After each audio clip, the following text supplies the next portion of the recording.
Hi friends, இப்போ நம்ம சக்திவேல் பார்க்க போகிறோம். சக்திவேலில் மொத்த குடும்பமும் கூட்டாக உட்காந்து ஜாலியாக பேசிகிட்டு இருக்காங்க. பேசிகிட்டு இருக்க கேப்பில் எனக்கு வந்துட்டு மூத்த பிள்ளையா நீ தான்ப்பா இருந்து எல்லாத்தையும் பார்த்துக்கணும், செல்வியோட கல்யாணத்தை நல்லபடியாக நடத்தி கொடுக்கணும்னு சொல்ல அப்படியே மாமனார் நம்மளை இப்படி வச்சுருக்காங்களேன்னு சொல்லிட்டு மெய் மறந்து பார்க்குற நம்ம வேலா ரொம்ப ஆசைப்படாதப்பா, கடைசியில் சூனியம் வச்சிட போகிறாங்க அப்படிங்கிற மாதிரி தான் இருக்குது. இதெல்லாம் ஒரு பக்கம் இருக்க, சூனியம்னு பேசிகிட்டு இருக்கும் போதே சூனியம் வருது பாருங்க அப்படிங்கிற மாதிரி இருக்குது. அடையேன்னு ஆச்சரியக்கூடிய போடலாம். யாரை சொல்கிறேன்னு பார்க்குறீங்களா? மீனா பின்னாடி திரும்ப பாருங்கள் வந்துட்டு இருக்கு அப்படிங்கிற மாதிரி ஆயிடுச்சு.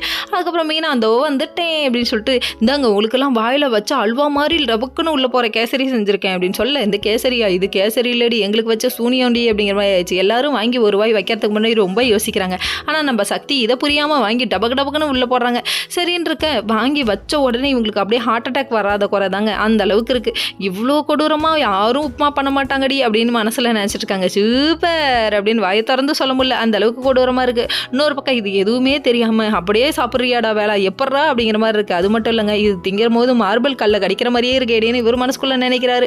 இதெல்லாம் ஒரு பக்கம் இருக்க, நம்ம செல்வி ஒரு பக்கம் அப்பா கிட்ட எல்லாத்தையும் தள்ளிட்டு அண்ணி சூப்பர் அண்ணி அப்படிங்கிறாங்க. இன்னொரு கப் எடுத்துட்டு வரட்டுமாமான்னு சொல்ல, அளவுக்கு மீறி சாப்பிட்டா அமுதமும் நஞ்சிட்டு ஒரு டைலாக போட்டு விடுது இந்த பொண்ணு. நல்லா பொழைக்க தெரிஞ்ச புள்ளமா நீ அப்படிங்கிற மாதிரி இருக்குது. இன்னொரு பக்கம் எல்லாரும் மாற்றி எஸ்கேப் ஆக, நீ தானே நீ வந்து சப்போர்ட் பண்ணுற மருமகளுக்கு இருந்தா அப்படின்னு சொல்லிட்டு அவங்க மாமியார் வாயிலே ஒன்று வச்சு விட்டாங்க. வச்சு விட்டோடனே சூப்பராக இருக்குங்கிறாங்க.